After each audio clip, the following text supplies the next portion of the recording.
Hay años que, bueno, pasan sin más, son solo un número. Pero otros son una auténtica explosión. Y 1968 es uno de ellos.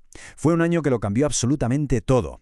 Así que en este análisis vamos a meternos de lleno en cómo esa ola de revolución global no solo sacudió gobiernos, que también, sino que redefinió para siempre lo que significa arte. 1968.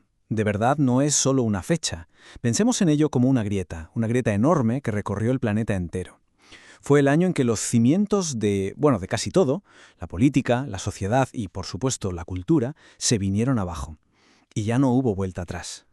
Y claro, aquí viene la pregunta del millón, ¿no? Si las calles están literalmente ardiendo, ¿el arte se va a quedar calladito dentro de una galería como si nada? Pues va a ser que no.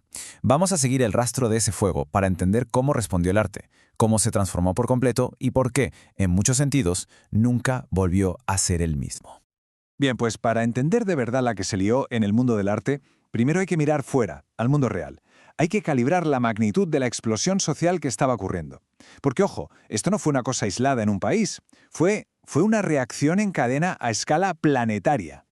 Es que el impacto fue global y además casi simultáneo.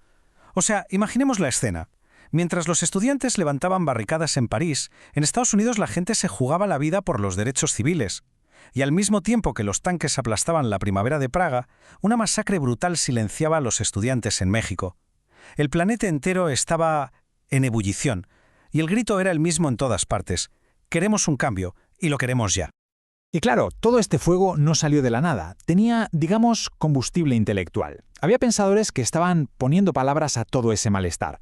Gente como Herbert Marcuse, que nos dijo, ojo, que esta libertad de comprar cosas puede ser una jaula de oro, otra forma de control. O Wilhelm Reich, que conectó la represión sexual directamente con la opresión del sistema. Y por supuesto Jean-Paul Sartre, insistiendo en que quedarse al margen, ser neutral, ya no era una opción. Y lo más fuerte es que estas ideas no se quedaron en los libros, no. Saltaron a la calle y se convirtieron en pancartas. Era inevitable. Toda esta energía, esta rabia, esta necesidad de cambio acabó estrellándose contra las puertas del mundo del arte. Y no es que llamara para entrar, no, las tiró abajo de una patada. Y la ruptura fue total, absoluta. Pensemos en dos bandos. Por un lado teníamos el arte de siempre, el de la galería, centrado en el objeto bonito, en la belleza. Y por el otro, de repente aparece un arte que sale a la calle, que se quita el smoking y que va armado no con pinceles, sino con ideas. Ya no es una mercancía para colgar en el salón y contemplar. Ahora es una herramienta para la acción. Y ojo, que esto no es una metáfora, es que fue literal. En París, los talleres de los artistas se convirtieron en auténticas fábricas de revolución. Se pusieron a producir en masa pósteres con mensajes súper directos, súper urgentes. El arte dejó de ser la obra de fulanito. Se quitó la firma, se volvió anónimo, colectivo y, lo más importante de todo, se volvió útil. Útil para la lucha. Y todo esto nos lleva a una idea que es radical, la desmaterialización. La crítica Lucy Lippert se dio cuenta de algo. Dijo, a ver, si el problema es que el arte se ha convertido en una mercancía de lujo para ricos, ¿cuál es la solución? Pues crear un arte que sea imposible de comprar y vender. ¿Y cómo se hace eso? Fácil, haciendo que el arte ya no sea un objeto, que sea una idea, una acción, un concepto que no se puede empaquetar. Pero cuidado, que la rebelión contra el objeto de arte no solo estaba pasando en la calle con los pósteres, es que, paradójicamente, dentro de las propias galerías estaba surgiendo un movimiento que a su manera también buscaba justo eso, desmaterializar el arte, y ese movimiento era el minimalismo.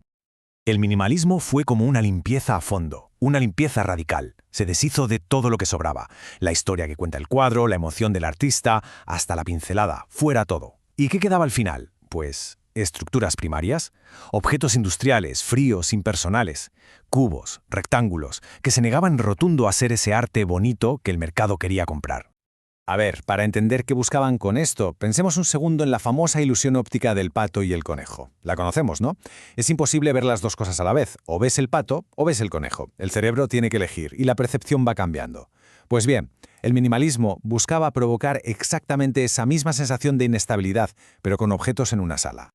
Y ahí está el quid de la cuestión. El minimalismo no pide que se le contemple pasivamente desde una esquina. No, desafía. Las obras invaden el espacio, obligan a moverse, a ser consciente del propio cuerpo en esa sala. No están ahí para agradar, están ahí para confrontar con su pura y dura presencia física. Vamos a imaginar la experiencia. Uno entra en una sala de Robert Morris y no hay cuadros en las paredes. Lo que hay son unos objetos enormes, grises, que obligan a caminar, a rodearlos, a sentir cómo cambia el espacio. Y de repente caes en la cuenta de algo que es fundamental. El arte no son esos poliedros de ahí. El arte es lo que está pasando en ese mismo momento. La obra es la propia experiencia de estar ahí, moviéndose. Vale. El minimalismo ya había puesto sobre la mesa que el arte podía ser la experiencia del espectador. El siguiente paso, entonces, era casi de pura lógica, y todavía más radical. A ver, si lo que de verdad importa es la experiencia, la idea, ¿para qué narices necesitamos el objeto? Esta frase de Mel Bochner lo clava, de verdad. Es que es la clave de todo. El cambio está en el verbo. Ya no se trata de fabricar arte, que suena a producir un objeto final, un producto. Se trata de hacer arte, que pone todo el foco en el proceso, en la acción, en la idea en sí. Y aquí el arte conceptual lleva la desmaterialización hasta sus últimas consecuencias. Ya es el extremo. Un artista como Joseph Kosuth, por ejemplo, podía exponer la definición de la palabra agua sacada de un diccionario. Y te preguntas, ¿por qué? ¿Esto es arte?